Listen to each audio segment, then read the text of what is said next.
To introduce David Meador for the Ben Hogan Award, one of my colleagues, not only at back in the newspaper days in Florida, but now at Golf Channel, Randall Mell.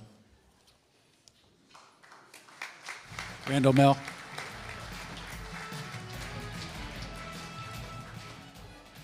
Thanks, Tim. Good evening. It's my pleasure to introduce the GWAA's 2013 Ben Hogan Award winner. We present this annually to an individual who has continued to be active in golf despite a physical handicap or serious illness.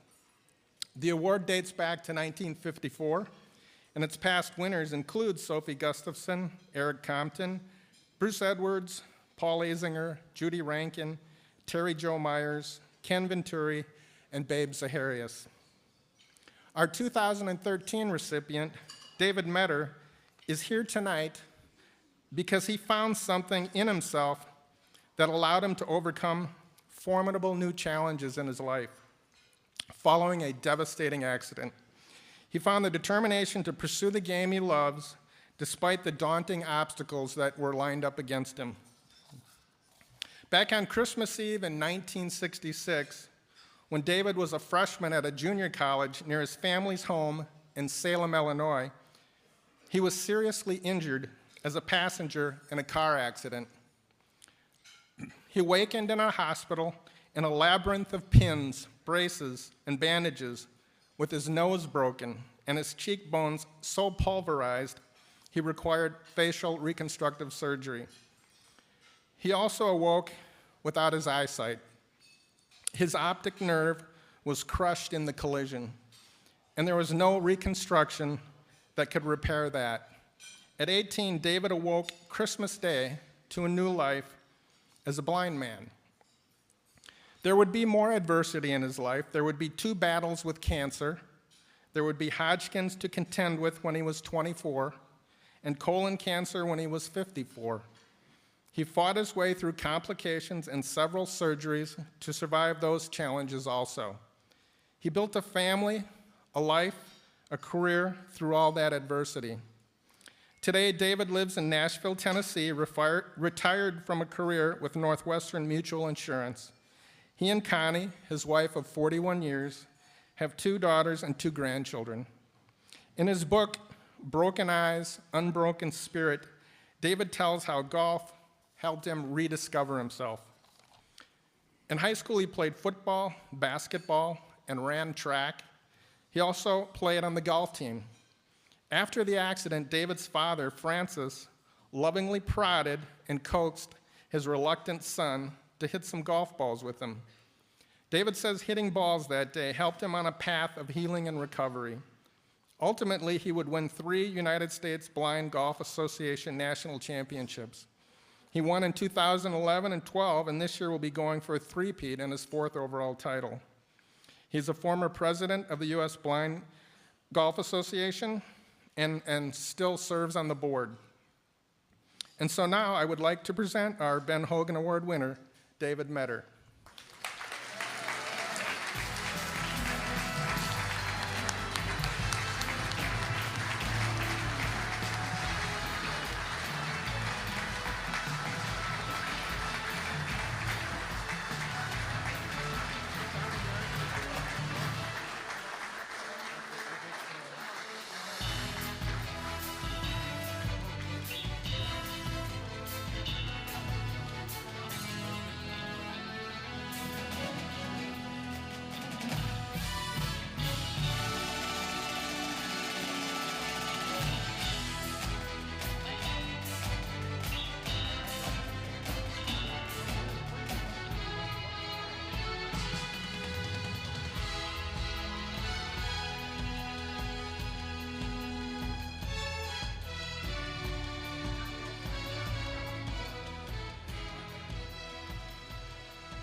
That's good. I think I'm fine now.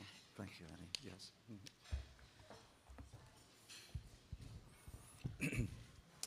Thank you all. What a good-looking audience this is. You know, imagination will do a lot for you, all right? It really will. And I'm imagining such a wonderful time that you're having, as am I. And I just want to start by saying to the Golf Writers of America, and to the award winners this evening, and to the guests, thank you for giving us one of the very best days of our lives.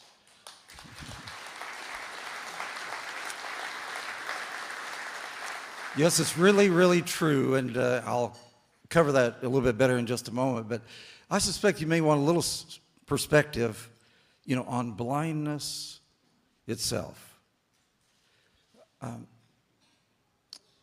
Are you aware that the recidivism rate among blind people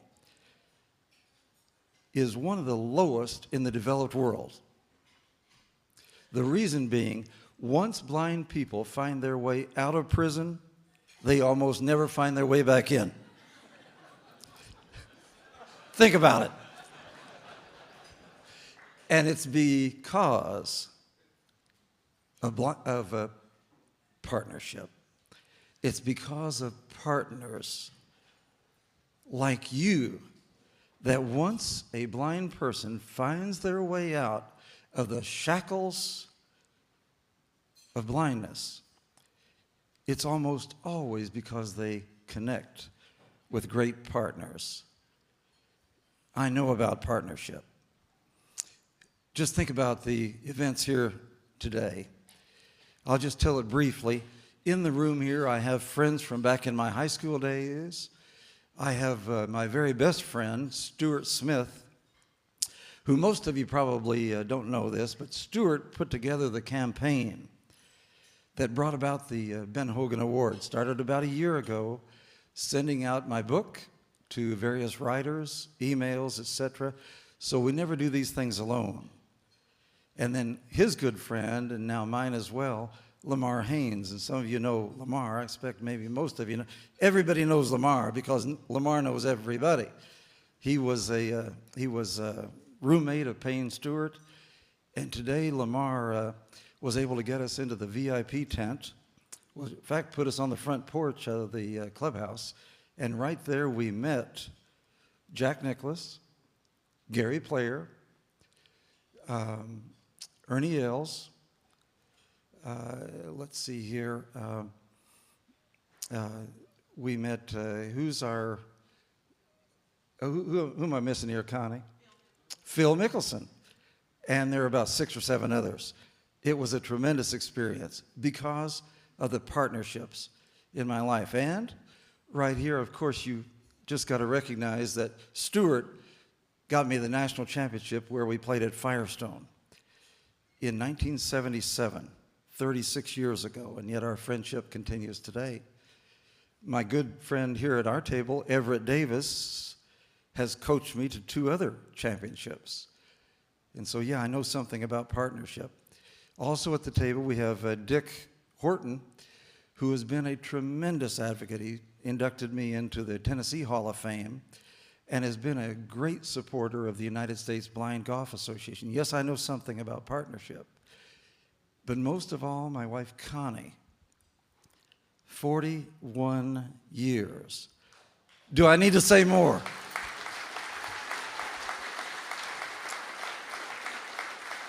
Yes, she has been the partner of my life, the love of my life, my advisor, my best friend.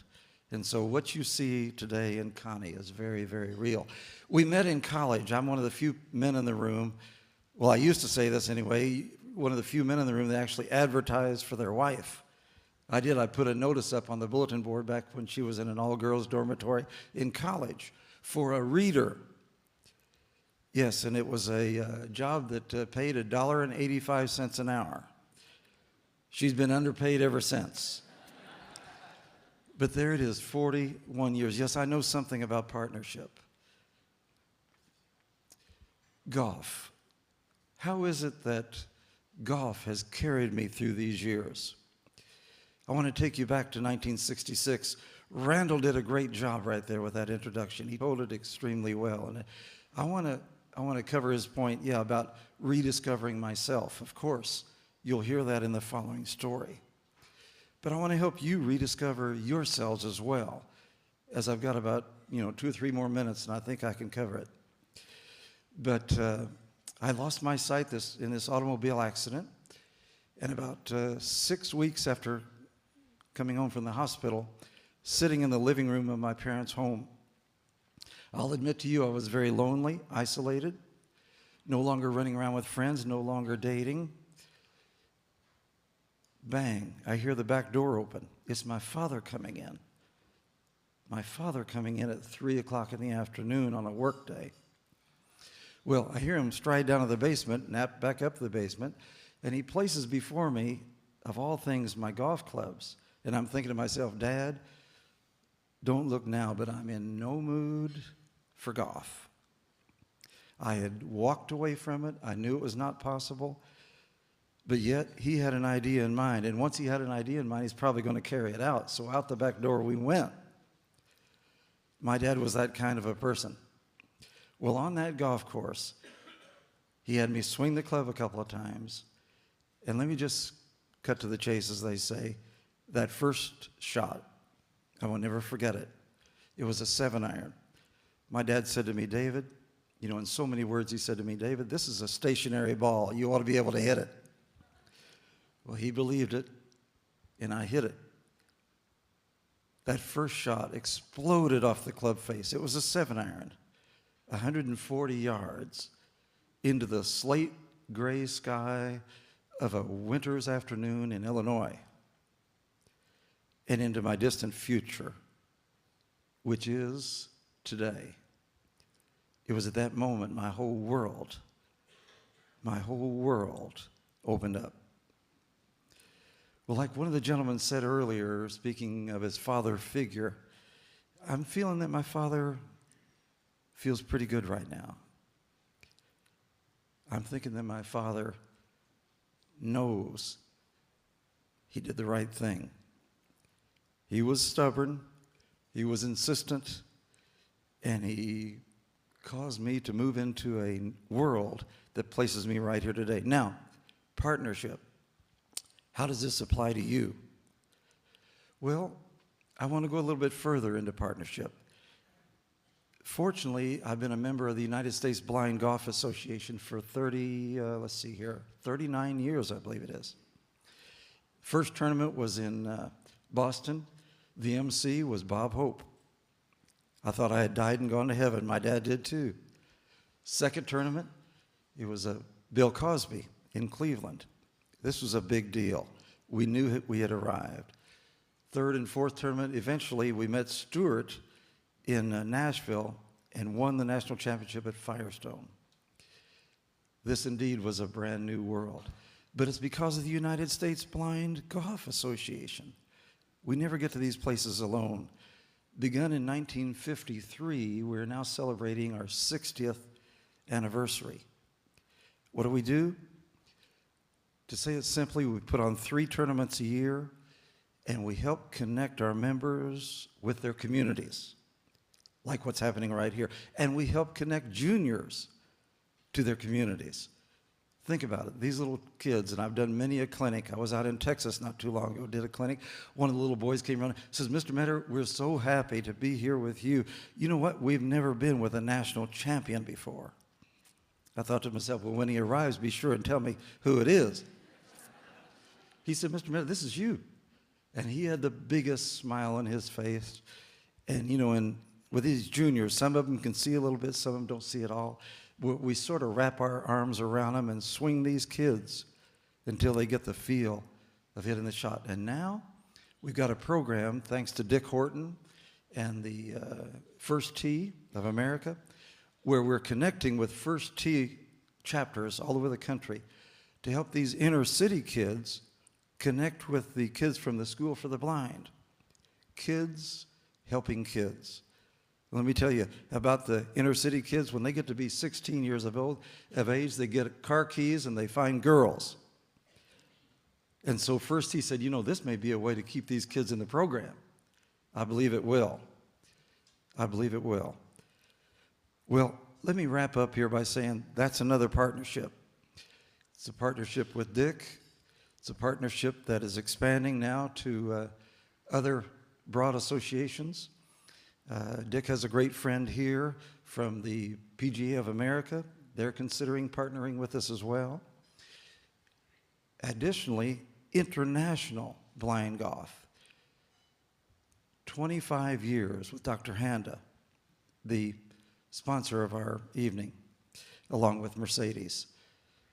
You know, what Mercedes means to this evening, Dr. Handa has meant to international blind golf for 25 years. 16 countries, a world movement.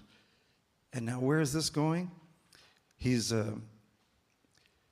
doing a training program across the world with public relations, putting a lot of money into it. Here's a man that has the financial wherewithal, but more importantly, the heart and the personal commitment to get blind and disabled golfers into the Para-Olympics.